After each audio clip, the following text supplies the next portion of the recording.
ይስጥልን ውድ ኢትዮ ከረንት የዩቲዩብ ገጽ ተከታዮችና አድማጮች እንደምን አላችሁ? ለዕለቱ የተመራረጡትን አርዕስተ ዜና ወደ እናንተ ይዘን ቀርበናል። የኢራን ወታደራዊ ቃል አቀባይ ከደቂቃዎች በፊት በሰጡት መግለጫ የኢራን ቀይ መስመር ታልፏል ሲሉ ተናገሩ። በቀጠናው የሚገኘው የኢነርጂ ተቋማት ላይ በሙሉ አቅማችን ማጥቃት እንጀምራለን ሲሉ ተናግረዋል። ከአሜሪካና ከእስራኤል ጋር ግንኙነት አላቸው የተባሉት የኃይል ማመንጫ ጣቢያዎችና የነዳጅ ሳይቶች ወደ አመድነት ይቀይራል ያሉት የኢራን ወታደራዊ ቃል አቀባይ ከደቂቃ በፊት በሰጡት መግለጫ ተናግረዋል። በዚህም ጉዳይ ዜና ትንታኔ ያካተናል። ኢራንም ያጸፋውን እርምጃ እንደጀመረች እየገለጸች ነው። ኢራን ከባድ የተባለው ያጸፋ ጥቃት መፈጸሟን ጀምራለች። በዚህም ጉዳይ የዜና ትንታኔ ያካተናል። ቆይታችሁ የምትሰሙት ይሆናል። እስራኤል የኢራን የደህንነት ሚኒስተር መግደሏ ተገልጿል። በዜና ትንታኔ ያካተናል። ኢራን በእስራኤል ላይ በወሰደች አጸፋ ምላሽ በቴል አቪቭ ከ100 በላይ ኢላማ ጥቃት ፈጸመች። ኢራንም በ18 ቀናት ውስጥ የትኞቹ ከፍተኛ አመራሮች ተገደሉባት የሚለው የዜና ጥንቅራችን አካተናል። ቆይታቸው የምትሰሙት ይሆናል። እስራኤል የኢራን ግዙፍ የተፈጥሮ ጋዝ ማቀነባበሪያ ጣቢያ መታለች። ጥቃቱ በአሜሪካ ይሁንታ የተፈጸመ መሆኑን አክሲዮ ዘግቧል። በዜና ትንታኔያችን አካተነዋል። የአሜሪካና እስራኤል ሚሳኤሎች የቡሸር የኒውክሌር ጣቢያ መምታቷ ተገለጸ። የኢራን መንግስት ዛሬ ባወጣው መግለጫ ሀገሪቱ ደቡባዊ ክፍል የሚገኘው ታዋቂ ቡሸር የኒውክሌር ኃይል ማመንጫ ጣቢያ በአሜሪካና በእስራኤል የጋራ ሚሳኤል ጥቃት እንደደረሰበት አስታውቋል። የዜና ትንታኔ ያካተናል። እነዚህን የመሳሰሉ አርዕስተ ዜና ወደ እናንተ ይዘን ቀርበናል። ቤተሰብ ለመሆን ላይክ፣ ሼር፣ ሰብስክራይብ ማድረግዎን እንዳይረሱ። ከባድ የተባለውን ያጸፋ ጥቃት መፈጸም ጀመረች። እስራኤል በኢራን ነዳጅ ማጣሪያ ላይ ጥቃት መፈጸሟን ተከትሎ ቴህራን ምሽቱን ከባድ ጥቃት መፈጸም መጀመሯ ተዘግቧል። ያጸፋውም በነዳጅ መሰረተ ልማት ያነጣጠረ ሆኗል። እስራኤል በአሜሪካ ሙሉ ይሁንታ በኢራን ግዙፍ የጋዝ ማቀነባበሪያ ላይ ጥቃት መፈጸሟን ተከትሎ የገልፍ ሀገራት የነዳጅ ቋት በኢራን ሚሳኤል እየታደነ ነው ተብሏል። ጥቃቱ የተሰነዘረው በኢራን ደቡብ ፓሪስ የጋዝ መስመር ሲሆን ይህን ተከትሎ ኢራን አዲሱ የበላይ መሪ አያቶላህ ሙተጃቢን ካሚኒና አብዮታዊ ዘበኛው አይአርጂሲ ጠንካራ ያጸፋ ማስጠንቀቂያ ሰጥተዋል። ኢራን በሚሳኤል ለተገደሉባት የደህንነት ሚኒስተር እስማኤል ካቲብና ለጋዝ ተቋማት መውደም አጸፋው አጎራባች ሀገር ላይ እንደምትወስድ ትታለች። በዚህም መሰረት በሳውዲ አረቢያ፣ ኳታርና የተባበሩት አረብ ኤሚሬት የሚገኙ የነዳጅና የጋዝ ማዕከላት ዋነኛ ኢላማ እንደሆኑ አስታውቃለች። ጥቃቱ በኳታርም ተጀምሯል። ምሽት በኢራን ሚሳኤል ጥቃት ምክንያት በሳውዲ አረቢያ ዋና ከተማ ሪያድ ውስጥ ከፍተኛ የእሳት ቃጠሎ መታየቱም ተዘግቧል። ለአብነትም ኢራን ጥቃቱን ከጀመረች ወይም ያጸፋ እርምጃ መውሰድ ከጀመረች በኋላ ወደ ሳውዲ አረቢያ ከደቂቃዎች በፊት 4 ባላስቲክ ሚሳኤል የተኮሰች ሲሆን በሳውዲ አረቢያ ዋና ከተማ ሪያድ ከፍተኛ ቃጠሎ ጭስም ታይቷል። ሳውዲ ጥቃቱን አክሽፌዋለሁ ብትልም ከሳውዲ በተጨማሪም ኢራን ወደ ኳታር ሚሳኤል የተኮሰች ሲሆን በራስ ላፋ ግዙፍ ኢንዱስትሪ መንደር ላይ እሳት አደጋ ማስነሳቱና ጉዳት ማድረሱን ኳታር ገልጻለች። በቀጠናው የሚገኙ የኢነርጂ ተቋማት ላይ በሙሉ አቅማችን ማጥቃት እንጀምራለን ሲሉ የኢራን ወታደራዊ ቃል አቀባይ ተናግረዋል። በዚህም ቀይ መስመርም ታልፏል ሲሉ ተናግረዋል። በአሜሪካና ከእስራኤል ግንኙነት አለው የተባለው የኃይል ማመንጫ ጣቢያና የነዳጅ ሳይቶች ወደ አመድነት ይቀይራል ሲሉ የኢራን ወታደራዊ አቀባይ ከደቂቃዎች በፊት በሰጡት መግለጫ ተናግረዋል። በኢራን ደቡባዊ ዞን የሚገኘው አልአሳሉህ ግዙፍ የተፈጥሮ ጋዝ ማጣሪያ በዛሬው ዕለት በእስራኤል መመታቱን ተከትሎ አሁን ቀይ መስመር ታልፏል። በቀጠና የሚገኙ የኃይልና የነዳጅ ሳይቶች በሙሉ አቅማችን እናጠቃለን ሲሉ የኢራን ወታደራዊ ቃል አቀባይ ተደምጠዋል። በቀጠና የሚገኙ የነዳጅና ኢነርጂ አካባቢ ለዜጎች ለቀው እንደወጡና ኢራን መልእክት አስተላልፋለች። እስራኤል የኢራኑን ደህንነት ሚኒስተር መግደሏን ገለጸች። የእስራኤል መከላከያ ሚኒስተር የሆኑት እስራኤል ካትዝ የኢራን ደህንነት ሚኒስተር እስማኤል ካቲብና ሌሎች ከፍተኛ ስራ ኃላፊዎች ሌሊቱን በቴህራን በተሰነዘረ የአየር ጥቃት መገደላቸውን አስታውቀዋል። ሚኒስትሩ ጥቃቱ በሁሉም ግንባሮች እንደሚቀጥል የገለጹ ሲሆን እስካሁን ከኢራን በኩል የተሰጠ ይፋዊ ማረጋገጫ የለም። ይህ ግድያ የተሰማው ትናንት የእነ አላርጂ መገደል ከተገለጸ ከደቂቃ እና ከጥቂት ሰዓታት በኋላ ነው። ስለአሁኑ ግድያ ከኢራን የተሰጠ መግለጫ የለም። ከዚህም ጋር ተያይዞ ኢራን በእስራኤል ላይ በወሰደች አጸፋ እርምጃ በቴል አቪቭ ከ100 በላይ ኢላማ ላይ ጥቃት ፈጽማለች።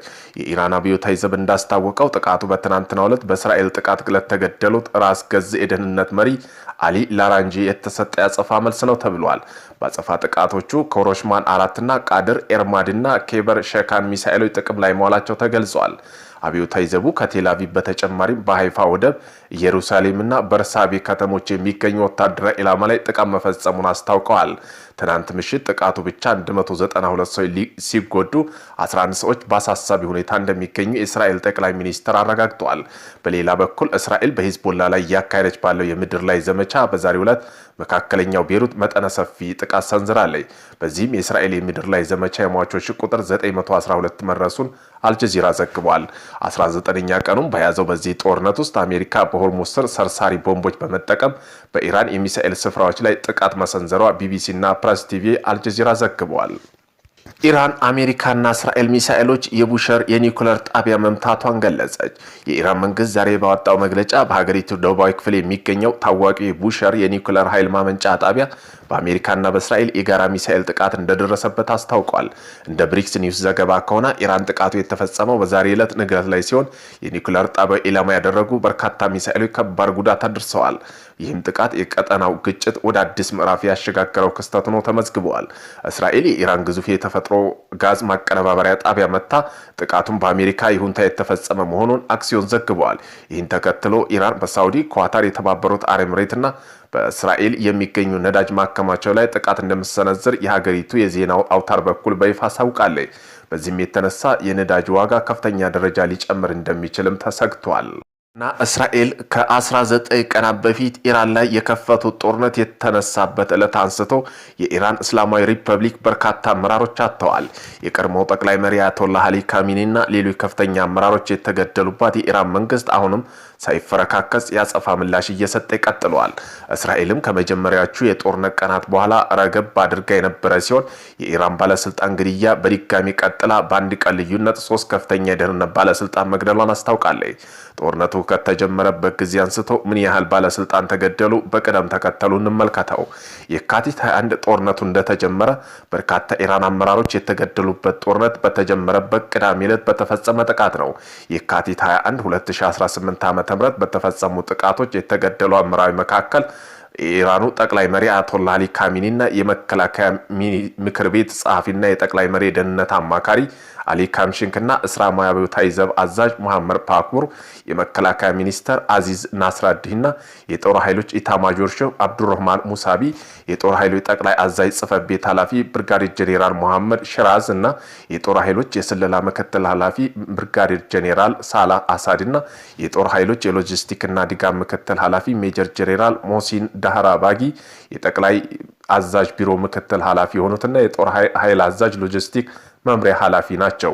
በየካቲት 24ም የአሜሪካ የዜና ምንጭ አክሲዮን ያነጣጠረው ዘገባ እንደሚያሳየው ከሆነ እስራኤል የመጀመሪያው ቀን ጥቃት የተገደሉት የመከላከያ ሚኒስተር ተክተው የተሾሙት ሰይድ ማጂቢ ኢብን ኢራዛን ኃላፊነቱን በተረከቡ በሁለተኛው ቀን መገደላቸው ተገልጿል። በዚያው ቀን የኢራን እስላማዊ አብዮታዊ ዘብ አሌቲ የኩድስ ኃይል ከፍተኛ አመራር የሆኑት ረዛብ ከአብ በሊባኖስ ዋና ከተማ ቤሩት ውስጥ በተፈጸመ ጥቃት የተሰነዘረ ጥቃት መገደላቸው እስራኤል አሳውቃለች። በየካቲት 11 የእስራኤል መከላከያ ሰራዊት እሁድ የካቲት 29 ባወጣው መረጃ ቤሩት ውስጥ ሆቴል ውስጥ በተፈጸመ ጥቃት ስብሰባ ላይ የነበሩት አብዮታዊ ዘብ 5 አዛዦች መግደሉ አስታውቋል። ለእስራኤል ጦር ገለጻ ከተገደሉ መካከል አሊ ራዛ ቢ አዛር አህመድ ረሱል ከፍተኛ የስለላ አመራሮች ናቸው። ሊባኖስ ውስጥ የሚገኝ የኢራን መንግስት ተቀጽላ ኃይሎች ገንዘብ ማስተላለፍ ኃላፊ የነበራቸው ማጂድ ሐሲንም ከተገደሉት መካከል ጠቅሷል። የኩድስ ኃይል አባላት ናቸው ከተባሉት ሁሴን አህመድ እና አቡ መሐመድ አሊም ተገድለዋል። መጋቢት 3 የኢራን መከላከያ ሰራዊት በዚህ መግለጫው ቤሩት ውስጥ ሂዝቦላ ውስጥ የኢራን አብዮታዊ ዘብ ሚሳኤል ክፍል ኦፕሬሽን አዛዥ እንደሆኑ የተገለጹት ዳር መሐመድ መግደሉም ተገልጿል። ወታደራዊ አዛዥና በእስራኤል በመስከረም 2018 ፈጸመው ጥቃት ጉዳት ከደረሰው ሂዝቦላ የሚሳኤል ፕሮግራም መልሶ በማደራጀት ረገድ ቁልፍ ሚና እንደነበራቸው ተገልጿል። እንደ እስራኤል ከመጀመሪያቸው ዙር ጥቃት በኋላ ከፍተኛ ኃላፊ ላይ ያለን የኢራን ከፍተኛ ደህንነት አመራር የገደለችው ትናንት ማክሰኞ ነው። የኢራን ብሔራዊ ደህንነት ምክር ቤት ዋና ጸሐፊ የሆኑት አሊ ላራንጂ በእስራኤል ጥቃት ተገድለዋል። ከዚህ ቀደም 12 ዓመታት የኢራን ፓርላማ አፈ ጉባኤ የነበሩን ጭምር የሆነ ያገለገሉ ላራንጂ የተገደሉ ከልጃቸው በተደበቁበት አፓርታማ ላይ በተፈጸመ ጥቃት እንደሆነ ተዘግቧል።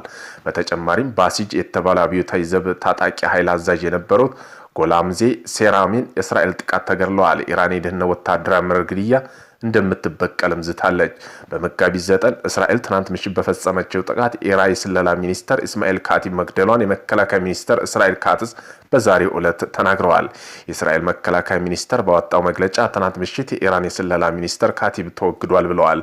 ኢራን የስለላ ኃላፊ ስለመገደላቸው እስካሁን ማረጋገጫ አልሰጠችም። የስለላ ሚኒስተሩ ኢስማኤል ካቲብ መገደላቸው ከተረጋገጠ በ24 ሰዓት ውስጥ እስራኤል የተገደሉ ሶስተኛ ከፍተኛ ኢራን ደህንነት ሹም ያደርጋቸዋል።